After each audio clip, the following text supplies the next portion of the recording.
오늘은 현장 보고 메시지, 현장이라는 말이 중요하잖아요. 우리 자체부터가 현장이잖아요. 내 자신부터도. 내가 있는 모든 것이 현장이죠. 심지어 교회도 현장이잖아요. 저는 이 현장 복음 메시지를 이렇게 전도사 때 쭉 읽으면서 충격이, 이 제목부터 저게 충격받은 거예요. 현장의 복음 메시지다. 이 말이 중요하잖아. 그죠? 한마디로 말하면 나는 어릴 적부터 늘 현장에 나 혼자. 나는 이게 잘하는 것도 없고 배경도 없다. 이런 생각을 많이 가졌는데, 이게 내 신앙이 참 문제 있는 신앙이구나, 이런 것을 이 현장 복음 메시지를 통해서 깨달은 거예요. 우리 성도들도 그렇겠죠, 그죠? 그래서 제가 마음이 막 급해지더라고. 내가 이 복음을, 다락방을 만난 데가 31살인데, 31살 때부터 이제 복음을 듣기 시작했는데, 30살까지 늘 내가 나의 스펙을 위해서 막 몸부림쳤죠. 그래서 공부도 제대로 해보려고 하고, 좋은 대학도 가보려고 하고. 근데 이상하게 환경이 그렇게 안 되더라고요. 여러 가지가. 결정적으로 하려고 그러면 진짜 지금으로부터 지금 부분은 그게 막역사라. 본격적으로 못하도록 이렇게 만드는 그런 것들이 일어나더라고요. 그게 왜 그럴까? 참. 내 주변 사람들이, 나를 아는 사람들은 다 걱정할 정도로. 그런데, 그래서 나는 늘 좋은 스펙도 없는 사람이라서 어떻게 목회를 하겠냐, 이런 생각을 갖고 있었는데, 현장 복음 메시지를 보면서 복음이 나와 함께 하는구나. 이건 다잖아요. 그죠? 그러면 이 복음을 잘 누리고 활용하면 되잖아요. 하나님을 활용한다, 그리스도를 활용한다는 말은 좀 이렇게, 나보다 높은 분을 활용한다는 말은 그건 좀 이상한 말이지만, 그거잖아요. 그죠? 그래서 현장에 그리스도가, 성령이, 말씀이, 기적과 능력이, 보좌의 능력이, 하나님이 나와 함께 하는구나. 이렇게, 이게 딱 돼야 되죠. 그래서 내가 그때부터 굉장히 힘이 나는 거예요. 그때부터 나는 전도문이 열리더라고. 옛날에는 전도문이 안 열렸어요. 왜 그러냐면, 불신자를 봐도 나보다 잘 살고, 나보다 많이 배웠고, 나보다 많이 가졌는데, 내가 저 사람한테 할 말이 뭐가 있냔 말이야.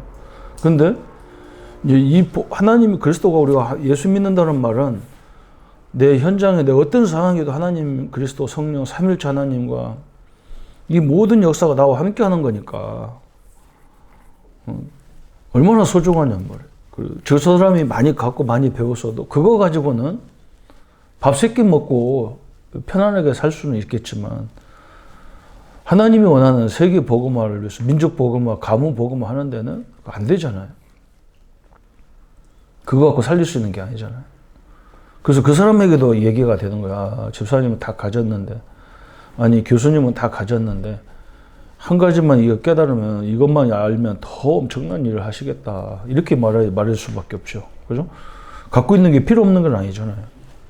그렇게 되는 거예요. 그러니까 이 부분을 자꾸 설명해 줘야 하는 거예요. 사람들 거의 마찬가지예요. 지금 우리가 목회자들도 보면, 교인이 많으면 조금 하나님 나와 함께 하는 게 큰 것 같고, 교인이 없으면 하나님이 부족한 하나님 같고, 그러잖아요. 거기서부터 틀린 거예요. 거기서부터 포인트가 틀렸기 때문에 아무리 몸부림쳐도 안 되는 거예요. 잘 돼도 안 돼도 우리는 이 하나님 삼일체 하나님과 요즘 계속 얘기하시잖아요. 보호자의 능력, 시공간을 초월하는 역사들. 천국의 배경이 나의 배경인데 이걸 못 누리는 게 문제지. 그죠? 이게 가치가 또 얼마나 큰지를 어떻게 교회 1000명, 2000명하고 비교, 몇만 명하고 비교합니까? 보좌의 축복을. 전 세계에 나라를 다 합친 것보다도 큰 것이 하나님의 보좌의 능력인데. 그러니까 그때부터 가슴이 뜨거워져가지고 답답한 거예요. 막 성도들을 만나보면 거의 헛소리 하는 거죠. 거의 쓸모없는 얘기 하는 거예요. 진짜 이거 갖고 고민하고 내가 어떻게 하면 이 축복을 누리겠느냐 이 고민을 해야 되는데 주신 것도 못 누리면서 뭘 달라게 쌓고 막 이게 됩니까? 막 너무 열이 막 가슴에 차가지고 죽는지도 모르고 나는 막 성령이 충만하면 육신적으로는 아무것도 괜찮은 줄 알고 막 운동도 안 하고 막 계속 뛰다 보니까 건강에 막 문제가 올 정도로 그렇게 뛰어지더라고. 그래서 여러분 현장에 엄청난 역사가 나와 함께하는 것이 나라는 거예요. 그걸 설명해 주는 게 현장 복음 메시지다. 저는 그렇게 이해했어요. 뭐 거기에 서론이 뭔지 막 그거 잘 몰라요. 내가 이 교재를 읽다가 은혜 받은 게 그 응답 받았어요. 그래서 이 현장 복음 메시지를 또 압축시킨 것이 1과부터 15과까지라고 저는 봤어요. 우리 현장에서 가장 필요한 게 뭡니까? 구원이란 말은 내가 하나님 자녀란 말도 되고 하나님이 나와 함께 한다는 말도 되잖아요. 그게 그 말이잖아요. 그죠? 그러면 현장에서 제일 중요한 게 그리스도가 나와 함께 한다. 이 비밀을 갖고 있으면 되고, 기도는 우리가 그래서 하나님과 함께 해도 현장에 가면 수많은 일들이 우리 앞에 있단 말이에요.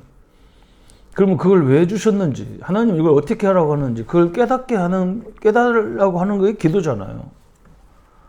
뭐 그지도 아니고 맨날 뭘 달라는 게 뭐 그게 아니잖아요. 그죠? 그러니까 그 문제를 보는, 그 문제를 해결하는 그 방법이 기도잖아요. 그러니까 하나님이 함께하는 방법과 모든 문제를 해결하는 기도의 비밀을 또 그 구원을 누리는 기도의 비밀을 갖고 있다 그러면 되는 거죠. 그러면 현장에 가보면 이제 1과부터 5과까지가 저는 그렇게 본 거예요. 구원, 하나님 함께한다. 하나님 자녀다. 6과부터 10과까지는 기도, 하나님을 그럼 어떻게 누려야 되고 어떻게 문제를 해결하고 문제를 봐야 되는가. 11과부터 15과까지는 현장에 이제 다양한 사람이 있는 거죠. 다양한 사람이 있어서 또 우리가 이거 누리다가도 현장에 가면 막 다 하나님 축복이 없다고 했었고, 이스라엘이 그래서 하나님이 선택된 민족인데 막 세계 강대국들 가운데다가 조그마한 이스라엘을 선택했잖아요. 그러니까 하나님이 함께하는 축복을 누린 사람은 하나님이 세계를 뻗어가는 축복을 우리 옆에 주셨구나 이렇게 보는 거고, 하나님이 함께하는 걸 못 누린 사람은 내는 이렇게 첩첩상중으로 막 산중으로 강대국들이 두사리고 침략이 기다리고 있고 재앙이 기다리고 있구나. 참 잘못 태어났다. 자, 이렇게 타고날 수가 있냐? 이렇게 한탄할 수가 있죠. 그런데 그걸 깨달은 사람이 간혹 하나씩 나온 거예요. 하나님이 함께 한다면 전 세계는 우리의 밥이다. 이렇게 된 거예요. 기독교도 마찬가지잖아요. 저 옛날에 요한 에슬러 이런 사람들은 전 세계는 우리 교구다. 이렇게 깨달았어요. 우리는 12대 교구 밖에도 덜덜 떨고 앉았는데 그런 사람들은 뭐 세계가 우리 교구다. 그렇게 받은 거예요. 그건 자기가 한다는 게 아니잖아요. 하나님이 우리에게 세계를 맡겼다 그런 말이니까. 요게 중요하단 말이에요. 요것을 계속 윗바닥에 깔지 않으면 안 되는 거예요. 그래서 저도 지금도 이렇게 사람을 가만히 보면 얘기하는 거나 말하는 거나 이런 걸 말하는 거나 활동하는 걸 가만히 보면 저 사람이 뭐 때문에 이렇게 큰 소리 치나 보면요. 하나님이 함께 하는 것 때문에 큰 소리 치는 사람 별로 없어요. 거의 대부분이 목사님들은 교회가 좀 크면 큰 소리 치고, 좀 돈을 많이 가졌으면 큰 소리 치고, 배웠으면 큰 소리 치고, 좀 사회적 지위가 있는 사람은 큰 소리 치고, 진짜 하나님이 함께하는 걸로 큰 소리 치는 사람 없어요. 그게 가짜예요. 교회도 큰 교회 다니는 사람은 큰 소리 치고, 작은 교회 다니는 사람은 무슨 죄인처럼 돼요. 틀린 거죠. 분명히 얘기할 수 있어요. 틀린 거다. 그래서 오늘 이렇게 그래서 1과부터 15과까지는 다락방 현장사에게 아주 기본, 기초, 그걸 딱 못 박아 놓는 거예요. 그래서, 그 다음부터 이제 1과부터 5과까지 구원의 확신. 그래서 먼저 하나님의 자녀라는 확신, 하나님 나와 함께 한다는 확신, 구원 받았다는 확신을 딱 먹고 시작해야 되죠. 여기서부터 틀리면 문제가 오죠. 그게 1과였어요. 그럼 2과는 구원받은 나는 이제 그럼 뭐냐 그 말이에요. 이 앞에서 연결 좀 해야 되더라고요. 새로운 생명을 얻었단 말이에요. 성령을 얻었단 말이죠. 참 엄청난 얘기죠. 구원받았다는 말은 하나님의 생명을 얻은 거예요. 그 다음에 3과는 그럼 예수 어떻게 구원을 받았냐? 어떻게 새 생명을 얻냐? 그랬어요. 성경은 아무 조건 없어요. 조건이 있다면 예수 이름 부를 때 구원받고 예수 이름 부를 때 성령이 역사한다 그랬죠. 그러면 이렇게 나오는 거예요. 이제 4과에서 그러면 예수라는 이름이 어떤 이름이길래 예수가 어떤 권세를 가졌길래 이런 일이 벌어지느냐 이렇게 나와야 되죠. 근데 저기서 더 중요한 건 뭐냐면 그 엄청난 예수 권세가 나의 권세라는 거예요. 이렇게 되죠. 그럼 5과에서는 이제 기도가 나와요. 이게 저는 목사님의 그 의도를 잘 모르지만 뭐 제가 물은 적이 없기 때문에 모르죠. 그런데 우리 이 목사님의 방법은 뭐냐면 쭉 설명하고 기도는 항상 결론은 기도로, 그죠? 이 권세를 누리는 게 기도잖아요, 사실은. 정확히 말하면. 예수님의 권세, 하늘과 땅의 권세, 사단을 이기는 권세를 갖고 주셨는데, 그 권세가 내 권세가 됐잖아요. 그럼 우리가 기도 중에 제일 중요한 기도가 이 권세를 사용하는 기도겠죠. 이건 무기인데, 성도의 무기잖아요. 근데 이 권세를 사용하지 않는다는 것 자체가 참, 이게 제일 답답한 게 그래요. 이 권세 사용 안 해요. 그리고 또 안 하는 이유가 있어요. 내가 안 믿기 때문에 안 하는 것도 있겠지만, 또 막 예수 이름으로 귀신아 나가라, 마귀야 나가라 그러면요. 여기에 또 이단 시비가 걸려요.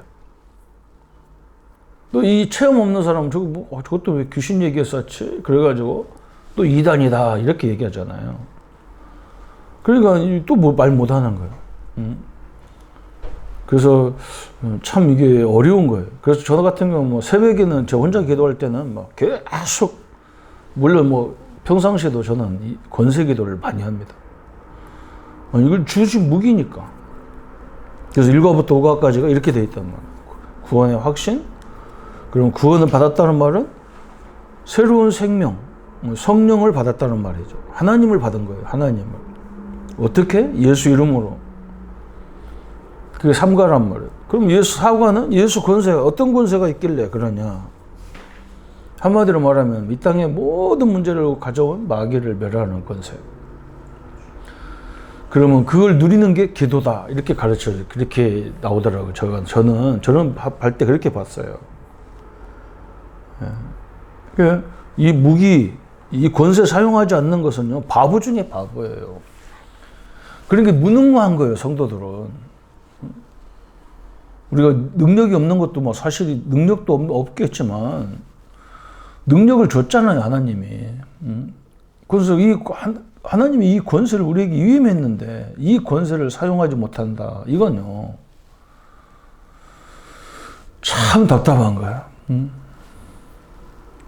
그건 뭐 신자의 무능이 거기서 다 나오는 거죠. 그래서 기도하면서도 또 막 아이고 뭐 내가 기도한다고 귀신이 떠나? 뭐 그럴 수가 있나? 뭐 이런 식이라도. 이게 너무너무 답답한 게 우리 현실이죠. 그래서 저번 주에 어제 구원의 확신에 대해서 얘기했으면 오늘은 이제 2과 새로운 생명 그랬어요. 그럼 성령을 받았단 말이죠. 이게 새로운 생명 그랬으니까 앞뒤로 연결이 안 된다고. 이 연결을 해야 되거든, 이 교제는. 앞에 구원의 확신은, 구원을 받았다는 말은 새로운 생명을 얻었단 말이야. 이게 연결을 해야 되거든. 그래서 첫 번째 주 예수님을 영접하는 것은 영접이란 말은 생명을 갖는 것입니다. 생명을 갖는다는 말은 성령 하나님이 내 안에 내주하는 거예요. 그러면 성령 하나님이 내 안에 내주하는데 놀러 왔냐고, 성령이. 나를 인도하기 위해서 오신 거잖아요. 내주와 인도, 그죠? 하나님이 부족하다면 인도 받을 필요가 없죠. 하나님이 부족함이 없잖아요. 근데 거의 대부분 사람들은 인도를 못 받는 거죠, 또. 그래서 이 생명은 언제 잃어버렸느냐? 원래 우리는 이 생명을 갖고 있었던 거죠. 창세기 2장 7절에. 근데 창세기 3장 때문에 이 생명을 잃어버렸잖아요. 그래서 이 생명을 얻기 위해서 인간은 어떻게 본능적으로 노력하느냐. 그래서 사람들이 막 종교를 가져보고, 그래서 첫 번째는 뭐 이 학문이, 철학이 그래서 나온 거잖아요. 응? 절대자가 있냐. 그래서 막 나무가 절대자다, 해가 절대자다, 막 이런 식으로 철학이 막 발전하잖아요. 그래서 철학과 사람들은 뭐라고 하냐면, 학문 중에 학문은 철학밖에 없다는 거예요. 왜냐면 철학이라는 게 인간의 문제가, 인간의 절대자가 있냐 없냐, 요걸 연구하는 게 학문이잖아요. 경영학이 학문 아니잖아요. 그게 무슨 학문입니까? 그 수학도 원래는 철학에서 나온 거잖아요. 다 계산이 나온 거예요, 그게. 근데 철학과 사람들은 학문 중에 학문은 지들밖에 없다 그래서 철학과 애들은 고상하게 수염도 막 이렇게 기르고 다니고, 그게 철학이라고 좀 제대로 큰 고민을 한다는 거죠. 옛날에 철학과들은 다른 과는 막 이 학문 아니라고, 저것들은 막 아트이라고 해서 그렇게 떠들고 다니는 걸 봤어요. 인간은 본능적으로 노력하는 거예요. 그리고 학문도 거기서 나온 거고, 거기서 또 종교도 나온 거고, 선행도 다 나온 거죠. 왜냐하면 인간은 근본적인 하나님을, 신을 찾는 근원이 있기 때문에 그런 거예요. 그 성령의 내주는 뭐냐? 로마서 8장 2절에 그리스도 예수 안에 있는 생명의 성령의 법이 죄와 사망의 보도를 해방했다. 우리가 죄에서 해방이 됐기 때문에, 죄에서 벗어난 자이기 때문에 성령 하나님 내 안에 내주한 거죠. 예수 그리스도 때문에. 그 다음에 성령의 인도. 이제 성령의 인도는 요한복음 26절에 예수 이름 부를 때 성령의 인도가 시작되는 거죠. 새 생명을 갖게 되면 이제 이 성령이 나와 함께 하면 어떤 이렇게 느낌이나 이런 건 없어요. 있는 사람도 있는데 그건 간혹 있겠죠. 그죠? 막 이 병든 사람이 막 병이 치유된다든지 그러면 막 성령이 내 안에 내주었다는 것이 확실히 느껴지는데, 건강한 사람은 예수님을 영접해도 아무런 표시가 없잖아요. 그게 정상이죠. 뭐 느낀다는 말은 뭐가 몸이 문제가 있었기 때문에 느끼는 거죠. 영적인 존재가 내 안에 들어오는데 뭘 그렇게 느낍니까? 그죠? 느낀다는 것은 이게 그래서 무당들은 신이 자기한테 들어오는 걸 느꼈기 때문에 이게 벗어나기가 힘든 거예요. 신비주의도 그래서 못 벗어나는 거죠. 영의 상태가 분명히 변화된 거예요. 느낌이 없어서도. 마귀 자녀에서 하나님의 자녀로 완전 바뀐 거예요. 성경대로 그렇게 돼요. 성경에 그렇게 돼 있어요. 마음의 상태가 바뀌는 거예요. 죄의 종에서 의의 종으로 생활 상태가 바뀌는 거예요. 옛날에 세상 풍속을 지켰는데, 이제 우리가 가는 곳마다 이제 성령의 은혜와 열매들이 일어나는 거죠. 그게 성령이 내 안에 내주한 역사죠. 이 생명은 어떻게 주어졌느냐? 두 번째는 믿음의 출발이 에베소 2장 8절 9절에 보면, 사람들 우리가 잘 믿어서 하는 게 아니라 하나님 우리를 선택했어요. 은혜로 인하여 믿음으로 말미암아 그랬잖아요. 에베소 2장 8절에 은혜로 주신 거예요. 은혜란 말은 받을 수 없는 사람이 받는 게 은혜예요. 하나님이 나를 선택한 거라는 거예요. 그래서 요한복음 1장 13절에 이는 혈통으로나 육정으로나 사람의 뜻으로 나지 아니하였다 그랬어요. 그다음 믿음의 내용은 요한복음 3장 6절에 성령으로, 그죠? 내가 거듭났다 그랬어요. 거듭났다는 말은 위에서부터 났다는 말이에요. 그리고 우리 신자는 두 번 나는 거죠. 어머니 세 중에서 나고, 구원은 하나님으로부터 오신 은혜란 말이에요. 그래서 절대로 바뀔 수가 없어. 흔들릴 수가 없어요. 완전한 거죠. 믿음의 근거는 뭐냐? 베드로전서 1장 23절에 썩지 아니할 거듭난 하나님의 말씀으로 됐다 그랬어요. 썩지 않는 말씀이래. 영원한 말씀으로. 우리가 믿음의 구원의 근거가 뭐냐? 말씀이어야 돼요. 내 체험이 아니란 말이에요. 성경의 말씀으로 내가 거듭났다는 것을 가지고 있어야 된다. 그러면 이 생명 가진 자는 세 번째 보니까 어떻게 성장하느냐 그랬어요. 생명 가진 건요, 성장하게 돼 있어요. 그래서 이 말씀을 들을 때 뭘 비유하시더냐면, 저 화분에 있는 저 꽃나무가 죽은 나무를 심어 놓으면 물을 주면 줄수록 나무가 말라요. 썩어요. 생명이 없기 때문에. 그러나 생명이 있는 나무는 물을 주면 줄수록 자라게 돼 있어요. 생명이 없는 사람은요, 그리스도 얘기하면 화가 나서 미치는 거예요. 막 거인이 열나, 그냥. 막 분노가 치밀어 올라요. 목사님 왜 그것만 얘기합니까? 그러는 사람이 생명이 없어서 그래요. 생명이 있는 사람은 또 들어도 새로워지게 되죠. 그죠? 밥도 똑같잖아요. 몸이 아픈 사람은요, 밥 타령하잖아요. 반찬 타령하잖아요. 왜 반찬이 이렇게 됐냐? 그거 지금 몸이 좀 안 좋다는 말이에요. 건강한 사람은 김치 줘도 되고, 물 말아 먹어도 되고, 아무 상관없어요. 그거 마찬가지예요. 영적 생명은 성장하는데 어떻게 성장하느냐? 먼저 거듭나야 돼요. 구원받아야 되죠.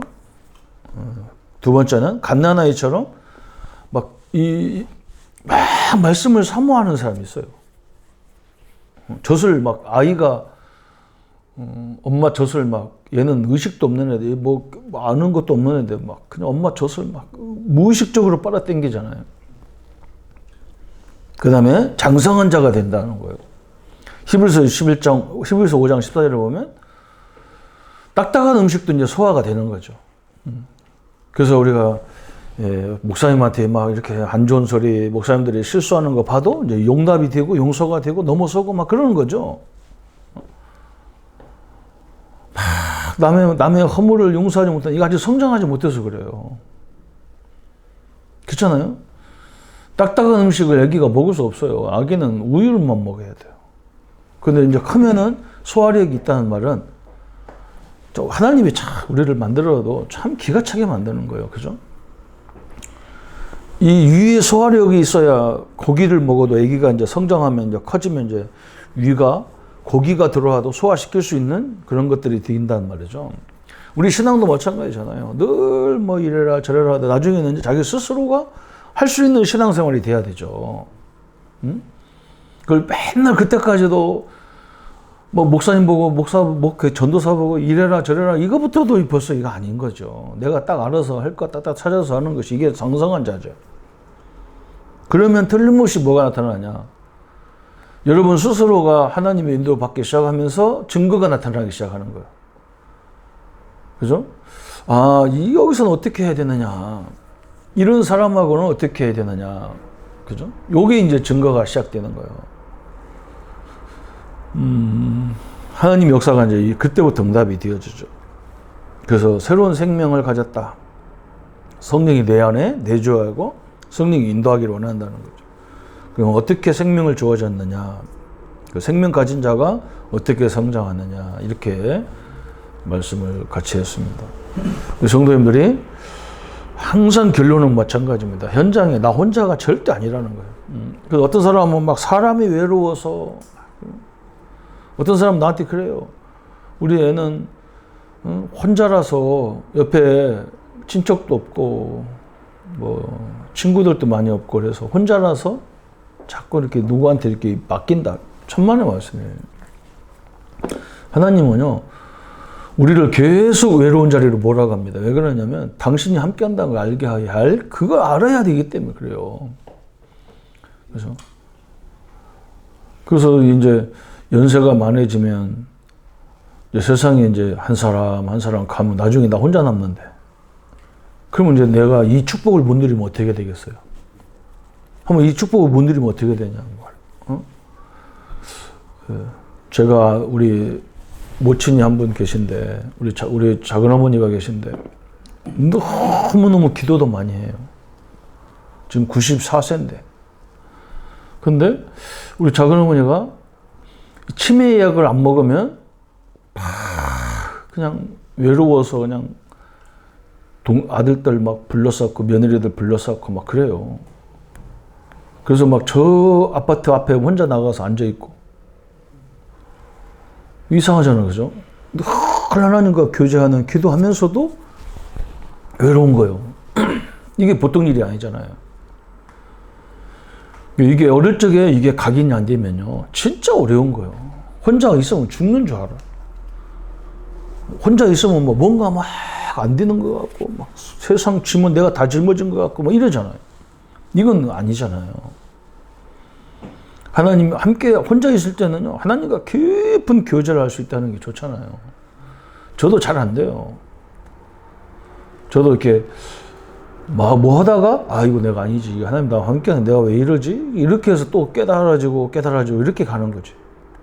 그래서 이게 굉장히 중요하다. 현장 복음 메시지. 그래서 제가 이 다락방 운동하면서 현장 복음 메시지를 가지고 어느 교회 가든지 요거부터 밑바닥에 쫙 깔아놓는 작업을 한 거예요. 이 메시지가 이거 안 깔리면 전도 하나만 하지. 전도는 복음 없어도 한다니까요. 어떤 사람, 저 울산에 가보니까 막 전도를 몇천 명 한 사람도 있어요. 근데 이 사람이 무당돼 있잖아요. 자기가 교회 몇천 명 전도해서 교회 데리고 나갔는데 자기는 무당돼 있다니까. 복음 없어도 한다니까요. 이게 안 깔리면요. 언젠가는 그 사람은 한계가 딱 부닥칩니다. 하나님이 함께 한다는 현장에. 다윗이 저는 그래서 이 현장 복음 메시지의 주제가 딱 뭐라고 나는 어떻게 붙잡았냐면 시편 139편 잡았어요. 다윗이 그렇게 고백했죠. 내가 천성에 가도 천국에 가도 나는 하나님 함께 하시고 내가 음부에 가도 그만 지옥 간단 말이에요. 지옥 갈 수도 없는데 내가 지옥에 갈지라도 주님은 나와 함께 한다 그랬어요. 그게 다윗이 세계적인 지도자가 됐던 원리잖아요. 이 하나님의 축복을 누리기를 예수님의 이름으로 축원합니다. 예수님 감사합니다. 우리에게 혼자가 아니라는 것을 설명합니다. 사람들은 하나님이 함께하는 것을 못 누리기 때문에 세상에 스펙을 가져야 된다고 생각해서 몸부림치는 시대입니다. 그래서 너무나 과부가 될 정도로 몰라도 되는 것까지 다 알아서 정신문제로 빠지고 영적 문제로 죽어가는 시대입니다. 우리는 복음 안에서 이 땅에 필요한 것들을 알아가게 하시고 누려가게 하시고 전도를 위해서 그것을 활용할 수 있는 사람으로 쓰임받게 하여 주옵소서. 그래서 새 생명을 얻었다는 새로운 생명, 하나님의 생명을 우리에게 주어진 축복이 얼마나 큰지를 날마다 누리게 하시고 이제 우리가 장성한 신앙인이 되어서 모든 걸 스스로 할 수 있는, 스스로 인도받을 수 있는, 그래서 증인이 될 수 있는, 증인이 될 수밖에 없는 응답을 누리게 하여 주옵소서. 예수님의 이름으로 기도합니다. 아멘.